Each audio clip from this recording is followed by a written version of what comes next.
Market giving back some of Friday's gains yesterday on low volumes and suggesting that people have been packing up for the long weekend starting on Thursday. But what's your sense of the markets at the moment over and above just this 3-day week?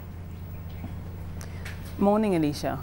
Well, I mean, to be honest with you, we actually have just published our current position on Nigeria, our view for the sort of medium term. And we remain confident on the outlook for the market through to the end of the year and beyond. We feel that there has been rather a lot of noise, and there have been a lot of moving parts. I think that the lingering expectations of management change and regulation at the NSE is also a factor.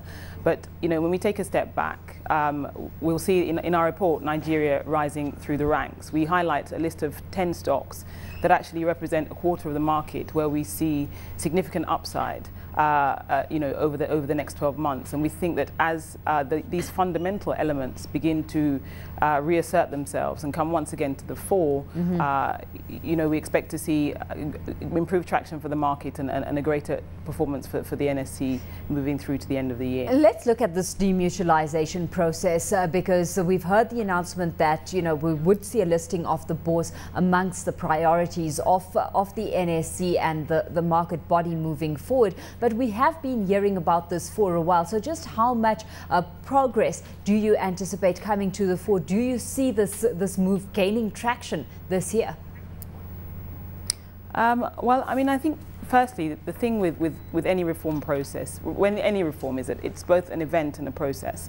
And we can often talk about something for a long time and anticipate it and expect it to be, you know, a silver bullet. You know, as we saw with banking sector reforms, you know, something happens that is a significant event, but then there's an outworking of that as a process over time. I think that if the NSE is demutualized, then, you know, it is a positive step, but it will take some time for the realities of that transition to manifest itself in the way that the exchange is run and operated. You know, the exchange actually being a listed entity, being subject to the same scrutinies as a listed entity, I think is a positive development. For it to be measured, you know, by the normal financial indicators that any other entity will be measured by should result in improved efficiency. And if it fails to deliver, then, you know, over the sort of medium term, then there's the prospect, of course, of competition entering in. But, you know, I think that the reality is that if the NSE was demutualized tomorrow, you know, it would still take some time for all of the benefits of such a move to be harvested. But I think that there is a theme of reform that is taking place right now, and you know, sometimes we get lost in I guess the choppiness of the waters as we move through the process. But the reality is that if we take a step back, we have made tremendous progress even in the banking sector, even though we are not yet quite where we need to be. And I expect that it would be the same thing for the NSE. And that comes to the overall bourse itself. When it comes to companies specifically, we've heard this big news that you know, Dangote Cement would be listing, and then we would see the delisting of BCC, and the market not taking too kindly to that news, looking at that price on or the target price of 67.50 as being too low. They're seeing a target price of 80 naira, the more likely target that should be set. How are you viewing that story right now? Well, I think that the point is that you know, Benue Cement shareholders are essentially rolling their holdings into the larger Dangote Cement entity. We still feel that we're still digesting the numbers and thinking about, you know, where we think the overall entity ought to be valued. But our position at this point is that we still see upside for Dangote Cement. Let's not forget that it is the dominant player in the market. We expect that it will have 18.5 million tons of capacity by the end of next year, and a 55% market share.